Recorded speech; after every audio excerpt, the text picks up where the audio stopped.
ഈ ഭൂപടത്തിൽ കാണിച്ചിരിക്കുന്ന ചന്ദ്രക്കലയുടെ രൂപമുള്ള പ്രദേശം ഫെർട്ടൈൽ ക്രിസൻറ്റ് അല്ലെങ്കിൽ ക്രാഡിൽ ഓഫ് സിവിലൈസേഷൻ എന്ന പേരിലാണ് അറിയപ്പെടുന്നത്. ആധുനിക മനുഷ്യരെ സൃഷ്ടിച്ചെടുത്തതിൽ ഈ ഒരു ഭൂഭാഗത്തിന് ഒരു വലിയ പങ്കുണ്ട്. അതായത് നമ്മുടെയൊക്കെ ഉറവിടം വേണമെങ്കിൽ ആ പ്രദേശമാണെന്ന് നമുക്ക് പറയേണ്ടി വരും. ഈ പ്രദേശത്തെ ഒരു വലിയ രാജ്യമാണ് സിറിയ.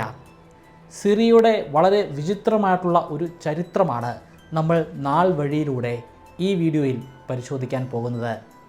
മനുഷ്യരുടെ ചരിത്രം ഇവിടെ ആരംഭിക്കുന്നത് ഏകദേശം 14 ലക്ഷം വർഷങ്ങൾക്ക് മുൻപാണ്. തീർച്ചയായിട്ടും ആ കാലഘട്ടത്തിൽ നമ്മുടെ സ്പീഷീസിൽപ്പെട്ടിട്ടുള്ള മനുഷ്യർ ഉണ്ടായിരുന്നില്ല. അതായത് ഹോമോ സാപ്പിയൻസ് ഉണ്ടായിരുന്നില്ല. ഹോമോ ഇറക്റ്റസ് വിഭാഗത്തിൽപ്പെട്ട മനുഷ്യരാണ് 14 ലക്ഷം വർഷങ്ങൾക്ക് മുൻപ് ഈ പ്രദേശത്ത് എത്തിച്ചേരുന്നത്.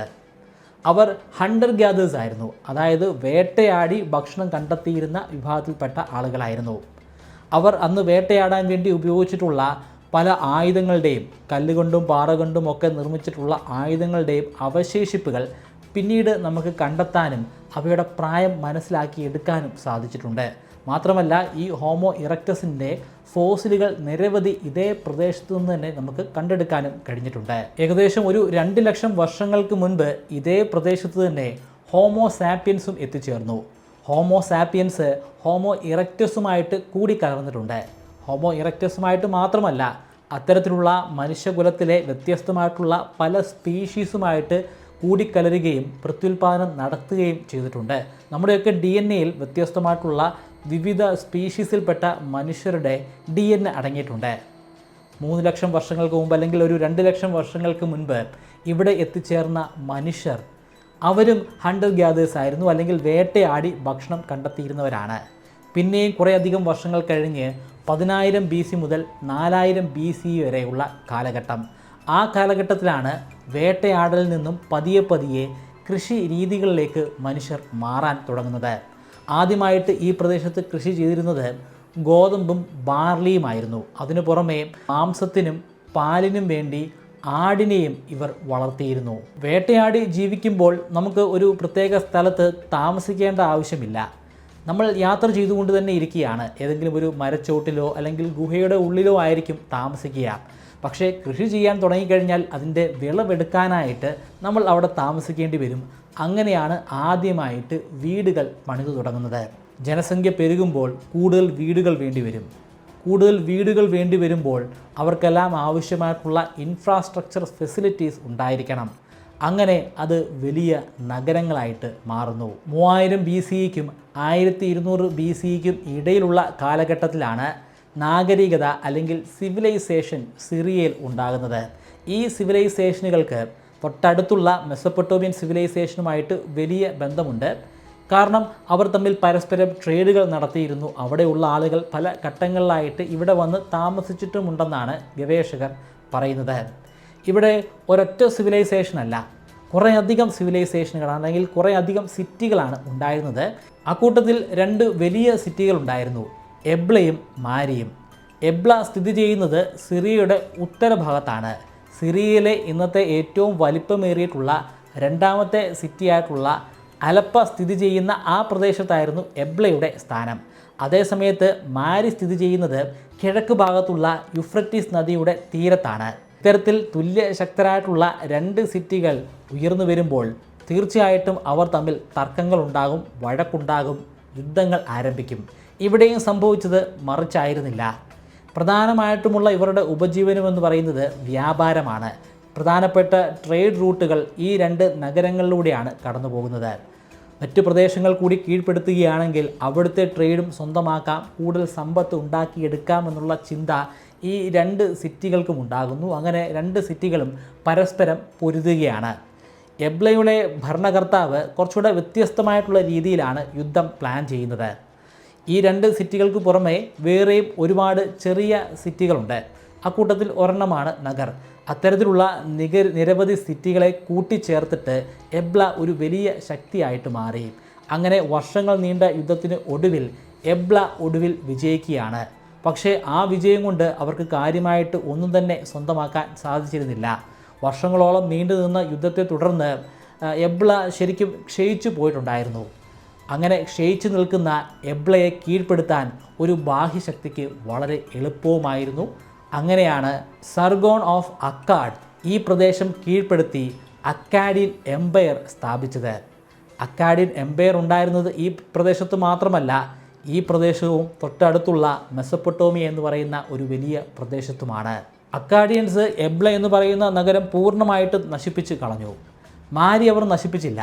കാരണം മാരി യൂഫ്രട്ടീസ് നദിയുടെ തീരത്തായതുകൊണ്ട് തന്നെ അവരുടെ ഭരണ തലസ്ഥാനമായിട്ട് ആ പ്രദേശത്തെ മാറ്റിയെടുക്കുകയായിരുന്നു. ഇങ്ങനെയാണ് സിറിയയിൽ ആദ്യമായി ചക്രവർത്തിയും രാജ്യഭരണവും ഉണ്ടാകുന്നത്. പക്ഷേ അതിനധികം ആയുസ് ഉണ്ടായിരുന്നില്ല. അക്കാഡിയൻ ഡൈനാസ്റ്റി ആ പ്രദേശത്ത് സ്ഥാപിച്ച സർഗോൺ ഓഫ് അക്കാഡിൻ്റെ കൊച്ചുമകനായ നരംസിൻ 2200 BC മരണമടഞ്ഞു.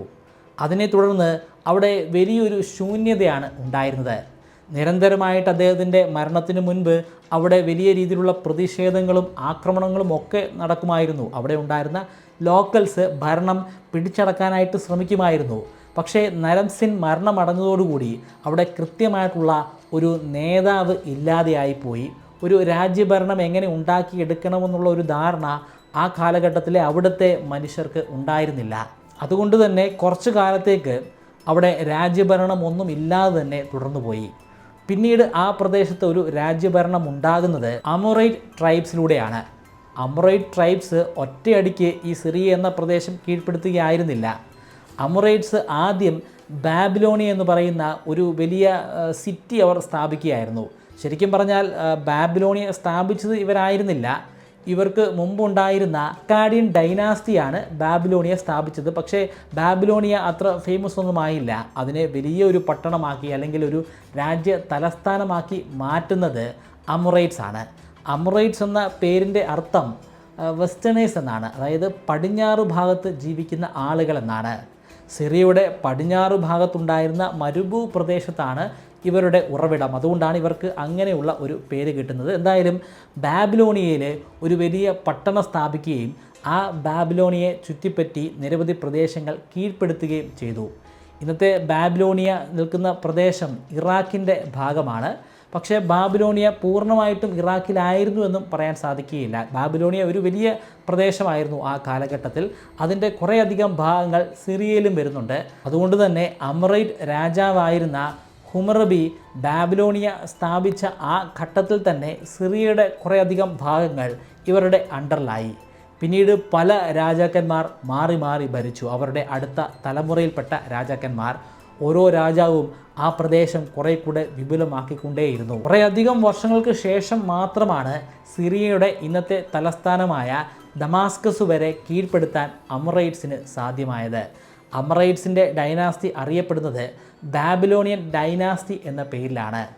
539 BC ആയപ്പോൾ പേർഷ്യ ഭരിച്ചിരുന്നത് സിറിയസ് ദ ഗ്രേറ്റ് എന്ന ഒരു ചക്രവർത്തിയായിരുന്നു.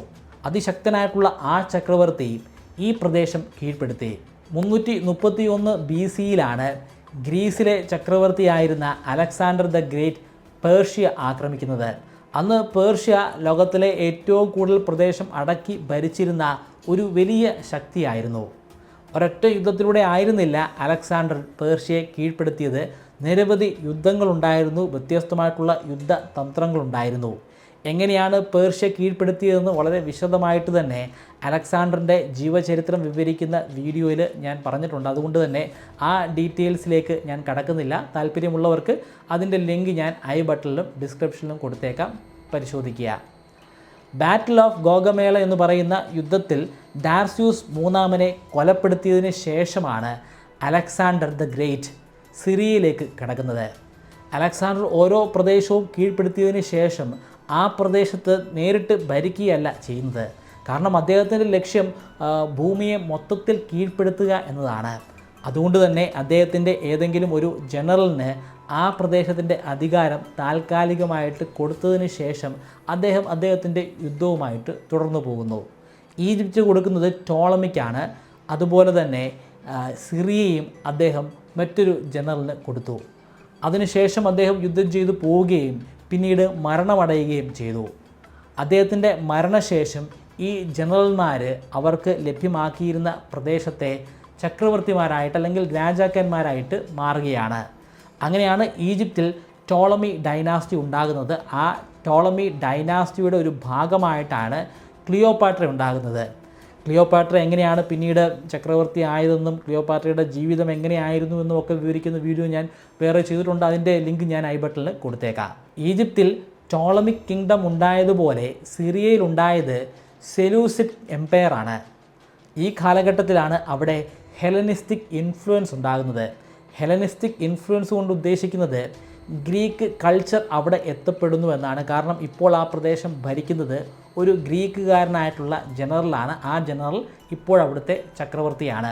അവിടെ ഗ്രീസ് ഭാഷ അല്ലെങ്കിൽ ഗ്രീക്ക് ഭാഷ അവിടെ ഉണ്ടാകുന്നു. ഗ്രീക്കുകാരുടെ കൾച്ചർ അവിടെ പ്രാബല്യത്തിൽ വരുന്നു. അവരുടെ മതവിശ്വാസങ്ങളൊക്കെ അവിടുത്തെ ജനങ്ങളുടെ വിശ്വാസങ്ങളുടെ ഭാഗമായിട്ട് മാറുന്നു. ഈ സംഭവ വികാസങ്ങളൊക്കെ അരങ്ങേറുമ്പോൾ അങ്ങ് പടിഞ്ഞാറ് ഭാഗത്ത് റോമൻ സാമ്രാജ്യം അതിശക്തമായി വളർന്നു വന്നുകൊണ്ടിരിക്കുകയായിരുന്നു. 190 BCയിലാണ് റോമൻ സാമ്രാജ്യം ഈ സെലൂസിഡ് സാമ്രാജ്യത്തെ അല്ലെങ്കിൽ സിറിയയെ ആദ്യമായിട്ട് ആക്രമിക്കുന്നത്. സെലൂസിഡ് സാമ്രാജ്യത്തിന് അത് വളരെ ദുർഘടം പിടിച്ച ഒരു സാഹചര്യമായിരുന്നു. കാരണം ഒരേ സമയത്ത് തന്നെ അവർക്ക് 2 വ്യത്യസ്ത ഡയറക്ഷനിൽ നിന്നും 2 വ്യത്യസ്തമായിട്ടുള്ള യുദ്ധങ്ങൾ നേരിടേണ്ടി വന്നു. പടിഞ്ഞാറ് ഭാഗത്തു നിന്നും റോമക്കാർ ആക്രമിക്കുമ്പോൾ കിഴക്ക് ഭാഗത്തു നിന്നും പാർത്തിയൻസ് ആണ് ആക്രമിക്കുന്നത്. അങ്ങനെ ഈ 2 സാമ്രാജ്യങ്ങളും സിറിയയെ 2 വശത്തു നിന്നും കാർന്ന് തിന്നാൻ തുടങ്ങി. പക്ഷേ സെലൂസിഡ് എംപയർ പൂർണ്ണമായിട്ടും ഇല്ലാതെ ആയില്ല. പടിഞ്ഞാറ് ഭാഗത്ത് കുറേയധികം പ്രദേശങ്ങൾ റോമക്കാരുടെ അണ്ടറിലായി. കിഴക്ക് ഭാഗത്ത് പാർത്തിയൻസ് ഭരിക്കാൻ തുടങ്ങി. ബാക്കി അവശേഷിച്ച ചെറിയ ഭാഗത്ത് സെലൂസിഡ് സാമ്രാജ്യവും നിലനിന്നു പോന്നു. പിന്നീട് 140 BCയിൽ പാർത്തിയൻസ് ചക്രവർത്തിയായിരുന്ന മിത്രഡേറ്റ്സ് ഒന്നാമൻ കുറേ കൂടി അവരുടെ സാമ്രാജ്യം വിപുലമാക്കുന്നതിൻ്റെ ഭാഗമായിട്ട് സിറിയയുടെ മറ്റ് ചില ഭാഗങ്ങൾ കൂടി കീഴ്പ്പെടുത്തി. അവരിൽ നിന്നും ഒരു രക്ഷയുമില്ല എന്ന് കണ്ടപ്പോൾ ആ കാലഘട്ടത്തിലെ സെലൂസിഡ് രാജാവ് റോമാക്കാരുടെ സഹായം അഭ്യർത്ഥിച്ചു. റോമാക്കാർ ഇനി തുടർന്ന് യുദ്ധം ചെയ്യുകയില്ല, പക്ഷേ റോമാക്കാർക്ക് വിധേയപ്പെട്ട് ഒരു അടിമയെപ്പോലെ കഴിഞ്ഞു പോകാമെന്നാണ് സെലൂസിഡ് രാജാവ് അന്ന് റോമാക്കാരെ അറിയിച്ചത്. അതിനെ തുടർന്ന് സിറിയയുടെ അതുവരെ തലസ്ഥാനമായിരുന്ന ആൻറ്റിയോക്കിൻ്റെ തലസ്ഥാന സ്ഥാനം നഷ്ടപ്പെട്ടു. കാരണം അവർ ഇപ്പോൾ വെറും ഒരു അടിമ രാജ്യം മാത്രമാണ്. 63 BC ആകുമ്പോൾ പോംബെ എന്ന റോമൻ ജനറൽ സെലൂസിഡിൻ്റെ അവശേഷിക്കുന്ന ഭൂഭാഗം കൂടെ കീഴ്പ്പെടുത്തി സെലൂസിഡിനെ പൂർണ്ണമായിട്ടും ഇല്ലായ്മ ചെയ്തു. പക്ഷേ അപ്പോഴും സിറിയ എന്ന ഭൂഭാഗമുണ്ട്. അതിൻ്റെ മെജോറിറ്റി പോർഷനും ഇപ്പോൾ റോമാക്കാരുടെ അണ്ടറിലാണ്. ബാക്കി വരുന്ന ഭാഗങ്ങൾ പേർഷ്യക്കാരുടെ അണ്ടറിലുമാണ്. പിന്നീട് വർഷങ്ങൾ കടന്നു പോയപ്പോൾ റോമൻ സാമ്രാജ്യം ദുർബലമായിക്കൊണ്ടിരുന്നു. 395 BC ആയപ്പോൾ റോമൻ സാമ്രാജ്യം 2ആയിട്ട് മുറിക്കപ്പെട്ടു. കിഴക്ക് ഭാഗത്ത് വരുന്നത് കിഴക്കൻ റോം അല്ലെങ്കിൽ ബൈസന്റൈൻ രാജവംശം, പടിഞ്ഞാറ് ഭാഗത്ത് വരുന്നത് പടിഞ്ഞാറൻ റോം. ഇപ്പോൾ ബൈസന്റൈൻ അല്ലെങ്കിൽ കിഴക്കൻ റോമിൻ്റെ ഭാഗമാണ് സിറിയ എന്ന രാജ്യം. ഏകദേശം ഇതേ കാലഘട്ടത്തിൽ തന്നെ പേർഷ്യ അടക്കി ഭരിച്ചിരുന്ന സസാനിഡ് രാജവംശം സിറിയ കീഴ്പ്പെടുത്തി. പക്ഷേ റോമക്കാർ വെറുതെ ഇരുന്നില്ല. നിരന്തരമായിട്ട് സസാനിഡ്സും റോമക്കാരും തമ്മിൽ യുദ്ധം നടന്നുകൊണ്ടേയിരുന്നു. അതിൻ്റെ ഭാഗമായിട്ട് റോമക്കാർ ഇതേ സിറിയ തിരിച്ചു പിടിച്ചു. പിന്നീട് AD അല്ലെങ്കിൽ CE 7-ാം നൂറ്റാണ്ടിലാണ് ഇസ്ലാമിക രാജവംശം അല്ലെങ്കിൽ മുസ്ലിം കാലിഫേറ്റിൻ്റെ തുടക്കം. 636 AD അല്ലെങ്കിൽ 636 CEയിൽ ബാറ്റിൽ ഓഫ് യാർമൂക്കിലൂടെ റാഷിദുൻ കാലിഫേറ്റ് അല്ലെങ്കിൽ ആദ്യത്തെ മുസ്ലിം കാലിഫേറ്റ് ഈ പ്രദേശം റോമാക്കാരിൽ നിന്നും പിടിച്ചെടുത്തു. എങ്ങനെയാണ് മുസ്ലിം കാലിഫേറ്റ് ഉണ്ടായതെന്നും അവരെങ്ങനെയാണ് ഈ പ്രദേശം കീഴ്പ്പെടുത്തിയതെന്നും വിവരിക്കുന്ന ഒരു വീഡിയോ സീരീസ് തന്നെ ഞാൻ ചെയ്തിട്ടുണ്ട്. താല്പര്യമുള്ളവർക്ക് അതിൻ്റെ ലിങ്കും ഞാൻ ഐ ബട്ടണിൽ കൊടുത്തേക്കാം. പിന്നീട് വന്ന 2ാമത്തെ മുസ്ലിം കാലിഫേറ്റായ ഉമയ്യാഡ് കാലിഫേറ്റ് ആണ് അവരുടെ തലസ്ഥാന നഗരം സിറിയയിലെ ഡമാസ്കസിൽ സ്ഥാപിക്കുന്നത്. അതിനുശേഷം വന്ന അബ്ബാസിഡ് കാലിഫേറ്റ് അവിടെ നിന്നും തലസ്ഥാനം ബാഗ്ദാദിലേക്കും മാറ്റി.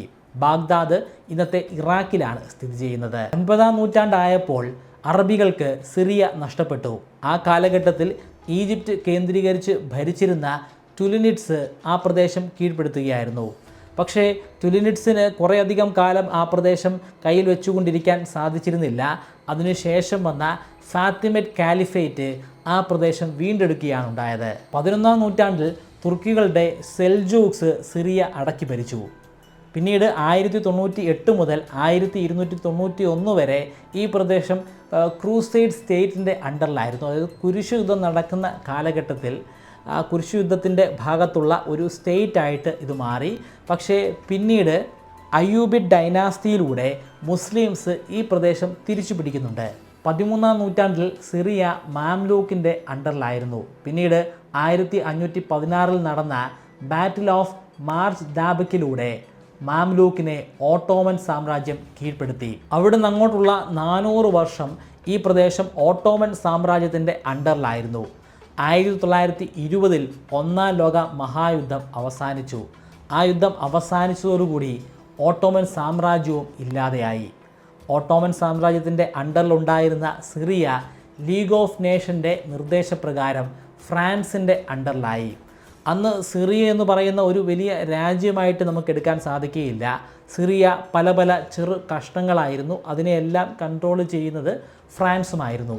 അതിനൊരു മാറ്റമുണ്ടാകുന്നത് രണ്ടാം ലോക മഹായുദ്ധത്തോടു കൂടിയാണ്. 1941 മുതൽ 1946 വരെയുള്ള കാലയളവിൽ ഈ പ്രദേശം ഹിറ്റ്ലറിൻ്റെ അല്ലെങ്കിൽ ജർമ്മനിയുടെ ഇൻഡയറക്റ്റ് കൺട്രോളിലായിരുന്നു. കാരണം ഫ്രാൻസിൻ്റെ ഒരു വലിയ പ്രദേശം തന്നെ ആ കാലഘട്ടത്തിൽ ജർമ്മനി കീഴ്പ്പെടുത്തിയിട്ടുണ്ടായിരുന്നു. അതിലൂടെ ഫ്രാൻസ് ഒരു പപ്പറ്റ് ഗവൺമെൻറ്റായിട്ട് മാറുകയും അതിൻ്റെ അണ്ടറിലായിട്ട് സിറിയ പ്രവർത്തിക്കുകയും ചെയ്തു.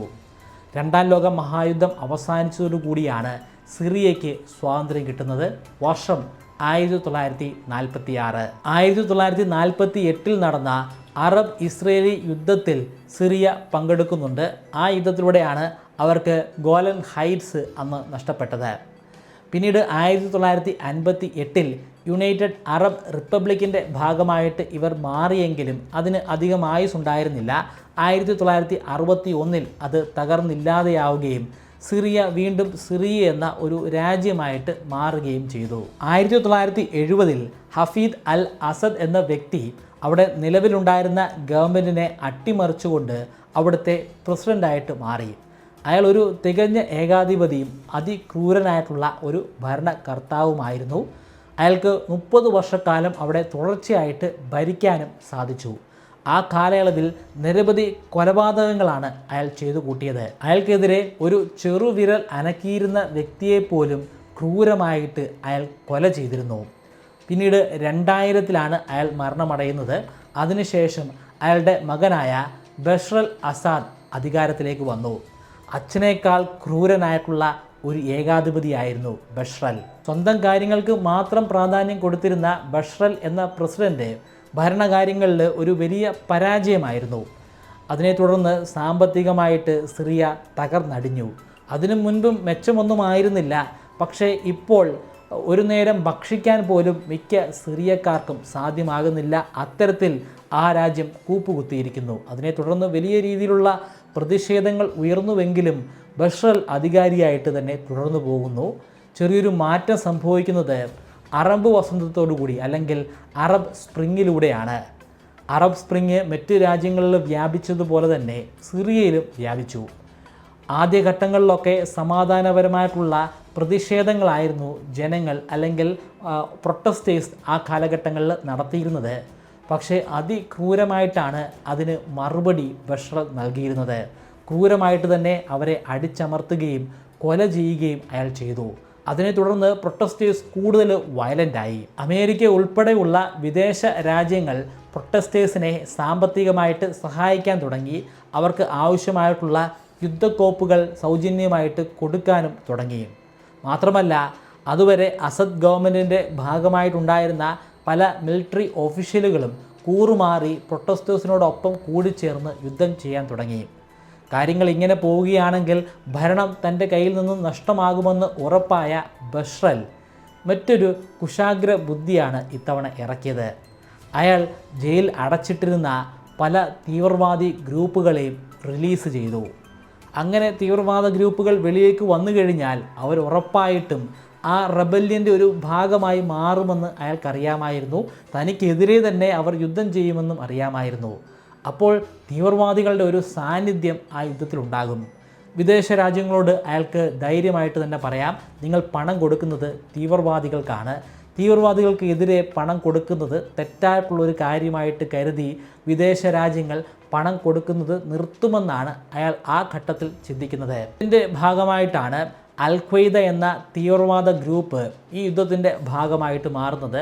അൽ ഖ്വയ്ദ തന്നെ പല ഗ്രൂപ്പുകളായിട്ട് പല ഘട്ടങ്ങളിൽ വിഘടിച്ച് മാറുന്നുമുണ്ട്. അത്തരത്തിൽ വിഘടിച്ചു മാറിയ ഒരു ഗ്രൂപ്പാണ് ഇസ്ലാമിക് സ്റ്റേറ്റ് അല്ലെങ്കിൽ ഐസിസ്. സിറിയയിൽ അരങ്ങേറിക്കൊണ്ടിരിക്കുന്ന സിവിൽ വാറിൽ നിന്നും നേട്ടമുണ്ടാക്കാമെന്ന ലക്ഷ്യത്തോടു കൂടി കുർദുകൾ ഈ യുദ്ധത്തിൻ്റെ ഭാഗമായിട്ട് മാറുന്നു. കുർദുകൾ എന്ന് പറയുന്നത് ഒരു എത്നിക് ഗ്രൂപ്പാണ്, അല്ലെങ്കിൽ ഒരു വംശമാണ്. അവർ പല രാജ്യങ്ങളിലായിട്ട് ചിന്നിച്ചിതറി കിടക്കുകയാണ്. അവരുടെ പ്രധാനപ്പെട്ട ലക്ഷ്യമെന്ന് പറയുന്നത് അവരുടെ പേരിലുള്ള ഒരു രാജ്യമാണ്, അവർക്ക് ഭരിക്കാൻ സാധിക്കുന്ന കുർദിസ്ഥാൻ എന്ന പേരിൽ അറിയപ്പെടുന്ന ഒരു രാജ്യം. അത് ഈ യുദ്ധത്തിലൂടെ സ്വന്തമാക്കാമെന്ന് കരുതിയാണ് അവർ സിവിൽ വാറിൻ്റെ ഭാഗമായിട്ട് മാറുന്നത്. അവരെ പോലെ തന്നെ പല വ്യത്യസ്തമായിട്ടുള്ള ട്രൈബൽസ് ഈ യുദ്ധത്തിൻ്റെ ഭാഗമായിട്ട് മാറി. അതായത് ഒരൊറ്റ ഗ്രൂപ്പല്ല അവിടുത്തെ അസദ് ഗവൺമെൻറ്റിനെതിരെ തിരിഞ്ഞിരിക്കുന്നത്, വ്യത്യസ്തമായിട്ടുള്ള നിരവധി ഗ്രൂപ്പുകളാണ്. അൽ ഖ്വയ്ദയിൽ നിന്നും വിഘടിച്ചു മാറിയിട്ടുള്ള ഐസിസിനെ കുറിച്ച് ഞാൻ പറഞ്ഞു. ഐസിസ് സിവിൽ വാറിൽ പങ്കെടുത്തുകൊണ്ടിരിക്കുകയാണ്. പക്ഷേ അവരുടെ പ്രധാനപ്പെട്ട ടാർഗറ്റ് എന്ന് പറയുന്നത് അസദ് ഗവൺമെൻറ് അല്ല. അവർ പ്രധാനമായും നേരിട്ടുകൊണ്ടിരിക്കുന്നത് ഖുദ്സ് പോലെയുള്ള എത്നിക് ഗ്രൂപ്പുകളെയാണ്. അവർക്ക് ശരിക്കും ഈ പ്രദേശം കീഴ്പ്പെടുത്തണം, അവരുടെ കാലിഫേറ്റ് ഡൈനാസ്റ്റി അവർക്ക് സ്ഥാപിക്കണം, അതിനു വേണ്ടിയിട്ടുള്ള പ്രയത്നങ്ങളാണ്. അതിന് അസദ് ഗവൺമെൻറ് മാത്രമല്ല തടസ്സം, അവിടെയുള്ള എല്ലാ എത്നിക് ഗ്രൂപ്പുകളും തടസ്സമാണ്. ഖുദ്സിനെയാണ് ഇവർ പ്രധാനമായിട്ടും വേട്ടയാടിയിരുന്നത്. അതിനു പുറമെ തുർക്കി കേന്ദ്രീകരിച്ചുണ്ടായിരുന്ന അല്ലെങ്കിൽ തുർക്കികളുടെ പാരമ്പര്യം ഉൾക്കൊള്ളുന്ന ടർക്കിഷ് ഗ്രൂപ്പുകളും വേറെ ഉണ്ടായിരുന്നു. ഐസിസിനെ ഒതുക്കുക എന്ന ലക്ഷ്യത്തോടു കൂടി അമേരിക്ക കുർദുകളെ സാമ്പത്തികമായിട്ട് സഹായിക്കുന്നുണ്ട്. കൂടാതെ അവർക്ക് ആവശ്യമായിട്ടുള്ള യുദ്ധക്കോപ്പുകൾ കൈമാറുന്നുമുണ്ട്. പല ഘട്ടങ്ങളിലായിട്ട് അമേരിക്കൻ മിലിറ്ററി തന്നെ കുർദുകളോട് ചേർന്ന് യുദ്ധത്തിൽ പങ്കെടുക്കുകയും ചെയ്തിട്ടുണ്ട്. ആ ഘട്ടത്തിൽ തന്നെ റഷ്യ കുർദുകൾക്ക് എതിരെ പ്രവർത്തിക്കുന്ന അസദ് ഗവൺമെൻറ്റിനെ സഹായിച്ചുകൊണ്ട് എത്തിച്ചേർന്നു. അസദ് ഗവൺമെൻറ്റിനെ സഹായിക്കാനായിട്ട് റഷ്യ മാത്രമല്ല, അതിനു പുറമെ ഇറാനുമുണ്ട്. കാരണം അസദ് ഗവൺമെൻറ് സ്ഥാപിച്ചിരിക്കുന്ന ഹഫീദ് അൽ അസദും അദ്ദേഹത്തിൻ്റെ മകൻ ബഷ്റൽ അസദും ഷിയ മുസ്ലിമാണ്. ഷിയ മുസ്ലിം സിറിയയിൽ ഒരു ന്യൂനപക്ഷമാണ്, പക്ഷേ ഇറാനിൽ അത് മെജോറിറ്റിയുമാണ്. ആ ഷിയ മുസ്ലിംസിനോടുള്ള സ്നേഹം കാരണമാണ് ഇറാൻ ഈ യുദ്ധത്തിൽ പങ്കെടുക്കുന്നത്. റഷ്യ ശരിക്കും യുദ്ധമുഖത്തേക്ക് വരുന്നതിന് ഒരു വർഷം മുമ്പ് 2014 ഐസിസിന് സിറിയയുടെ ബഹുഭൂരിപക്ഷം പ്രദേശങ്ങളും കീഴ്പ്പെടുത്താൻ സാധിച്ചു. പിന്നീട് 2015 റഷ്യ അസദ് ഗവൺമെൻറ്റിനെ സഹായിക്കാനായിട്ട് എത്തിച്ചേരുന്നത്. റഷ്യയുടെ സഹായത്താൽ അസദ് ഗവൺമെൻറ്റിന് 2017 തന്നെ അവരുടെ പ്രദേശങ്ങൾ തിരിച്ചു പിടിക്കാൻ സാധിച്ചു. അപ്പോഴും പൂർണ്ണമായിട്ട് തിരിച്ചു പിടിച്ചു എന്ന് പറയാൻ സാധിക്കുകയില്ല.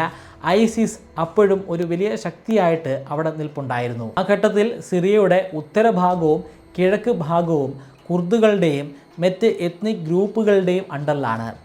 മറ്റ് എത്നിക് ഗ്രൂപ്പുകൾ കുർദുകളിൽ നിന്നും വ്യത്യസ്തമായിട്ടാണ് പ്രവർത്തിക്കുന്നത്.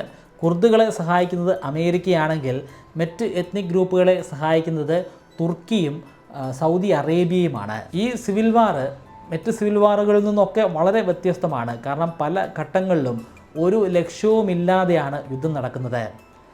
അസദ് ഗവൺമെൻറ്റിനെ പുറത്താക്കുക എന്നതാണ് എല്ലാവരുടെയും പ്രാഥമികമായിട്ടുള്ള ലക്ഷ്യമെങ്കിലും ഈ ഗ്രൂപ്പുകൾക്കിടയിൽ പരസ്പരം അങ്ങോട്ടും ഇങ്ങോട്ടും ഒക്കെ യുദ്ധം നടക്കുന്നുണ്ട്. 2024 ആയപ്പോഴേക്കും അസദ് ഗവൺമെൻറ് വലിയ രീതിയിൽ തന്നെ ക്ഷയിക്കുകയുണ്ടായി. കാരണം അവരെ സാമ്പത്തികമായിട്ടും സൈനികപരമായിട്ടും സഹായിച്ചുകൊണ്ടിരുന്ന ഇറാനും റഷ്യയും അവിടെ നിന്നും ഭാഗികമായിട്ട് പിന്മാറി.